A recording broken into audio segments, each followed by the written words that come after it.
how is Keppel thinking about how we are going to go about in this journey of upgrading the data literacy of its employees and staff? I think it's a journey. There is no one silver bullet. I think it's a journey where as we deploy these products and services and platforms, we have to take it piecemeal by piecemeal depending on what area are we looking at. And I'm a big believer in starting small and starting sure and then expanding the scope. So to me, I think we've already started that journey in some parts of the business where we are using data and helping our people take better decisions. I don't think we are at a stage where we can expand it yet because there are a lot of areas that we are still working on, including technology. Everything is not completely in place, but we know what we are going to do. But I think as we go along, retraining, reskilling of people is going to be extremely important. Keppel is not a uni-industry company. It's in multiple domains. So there's a complexity of potential data use cases. I mean, currently we've worked with organizations that to basically help figure out how to make their data and digital strategy and transformation programs more effective. Right? And by effective, it means that because a large percentage of use case, actually, if you look at business case, it may not be that make so much sense. So as you start small before you scale up, do you think about the metrics that you put in place to kind of measure what is a successful use case and therefore you want to scale up versus something that may not be, that may sound great, but when you actually try to do it, it may not turn out to be that great. I mean, would metrics or would measurements of ROI be an important part of the whole data and digital transformation journey? And I think going forward, Keppel is going to be in one business. Okay. No more is it a thought process that Keppel is going to be in multiple businesses. I think the one business that we are in is we are an asset manager. Now, the fact that we have very deep operating capabilities and expertise is an added benefit to Keppel from that standpoint.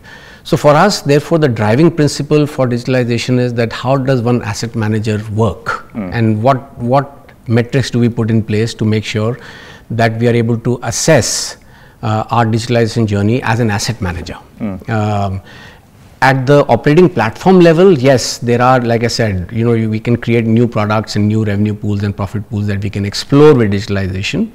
But at the heart of it sits this model of saying that we are asset manager and how do we build this pipeline which is seamless horizontally. To your point, in terms of are we going to look at metrics to look at ROI of everything that we do? Metrics, yes, in terms of what are the success factors.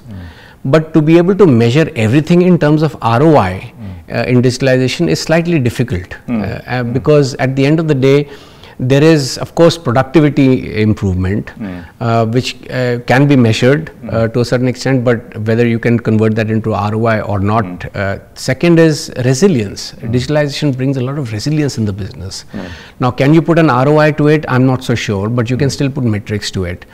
Then you have issues like cybersecurity and so on and so forth, where again digitalization plays a role. But to me, it's not so much about ROI per se. I think it is more about what are you seeking from digitalization in terms of improving productivity or creating new profit pools or building resilience in the organization or helping the organization in terms of speed to market, in terms of new product launches, so on and so forth. Spending on cybersecurity, right? What's the ROI on that? And since we have talked about cybersecurity a couple of times, so what would be your thoughts around Keppel's strategy towards the production of data, not just employee data, but customer data, and your operations data from what is increasingly looking like an escalation of cybersecurity incidents globally going forward, given the amount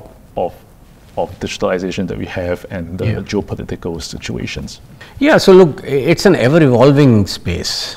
The threat actors are changing their nature as with time.